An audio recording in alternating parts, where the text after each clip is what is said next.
എല്ലാവർക്കും നമസ്കാരം. നമ്മുടെ ട്രെയിനിങ് ക്ലാസ് ഇവിടെ സ്റ്റാർട്ട് ചെയ്യുകയാണ്. അതിൻ്റെ ഭാഗമായിട്ട് നമ്മുടെ മെറ്റീരിയലുകൾ, അതായത് മല്ലി, മുളക്, മറ്റ് മസാലയ്ക്ക് വേണ്ട ഐറ്റംസ് ഒക്കെ വാഷ് ചെയ്ത് നമ്മുടെ ഹീറ്റ് പമ്പ് ഡ്രയറിൽ ഉണക്കണ പ്രോസസ്സാണ് നിങ്ങൾ ഈ വീഡിയോയിലൂടെ കാണുന്നത്.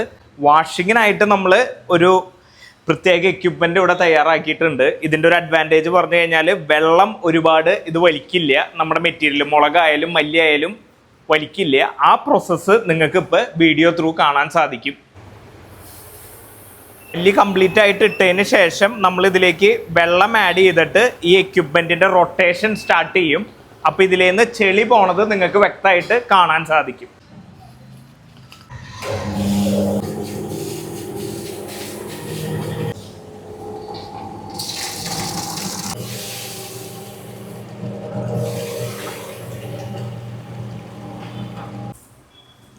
വാഷ് ചെയ്ത മല്ലിയാണ് നിങ്ങളിപ്പോൾ കണ്ടുകൊണ്ടിരിക്കുന്നത്.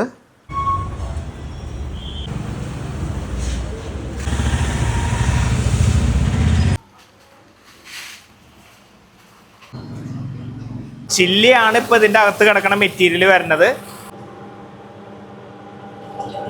സ്പിൻ വാഷറിൽ നിങ്ങൾ വാഷ് ചെയ്യുമ്പോൾ ഉള്ളൊരു അഡ്വാൻറ്റേജ് എന്താണെന്ന് വെച്ചാൽ മാക്സിമം അതിലുള്ള വെള്ളം പുറത്തിലേക്ക് പോരും. അപ്പം ഡ്രൈയറിന് ഡ്രൈ ചെയ്യാനുള്ള ടൈം കുറവ് മതി. മുളകിൻ്റെ ഫസ്റ്റ് വാഷിങ് കഴിഞ്ഞിട്ടുള്ള ചെളിയാണ് നിങ്ങൾ കണ്ടത്. ഇപ്പം നിങ്ങൾ കണ്ടുകൊണ്ടിരിക്കുന്നത് മല്ലിയുടെ ഫസ്റ്റ് വാഷിങ് കഴിഞ്ഞിട്ടുള്ള ചെളിയാണ്. വാഷിങ്ങിന് ശേഷം ഡ്രയറിലേക്ക് പോവാണ്. നാളെ ഇനി നമ്മുടെ ട്രെയിനിങ് സ്റ്റാർട്ട് ചെയ്യണ നേരത്ത് നമ്മളിത് ഡ്രയറിൽ നിന്ന് പുറത്തേക്ക് എടുക്കും. നമ്മൾ എന്നിട്ട് പൊടിക്കണ കാര്യങ്ങളൊക്കെ നിങ്ങൾ അപ്ഡേറ്റ് ചെയ്യുന്നതായിരിക്കും. താങ്ക്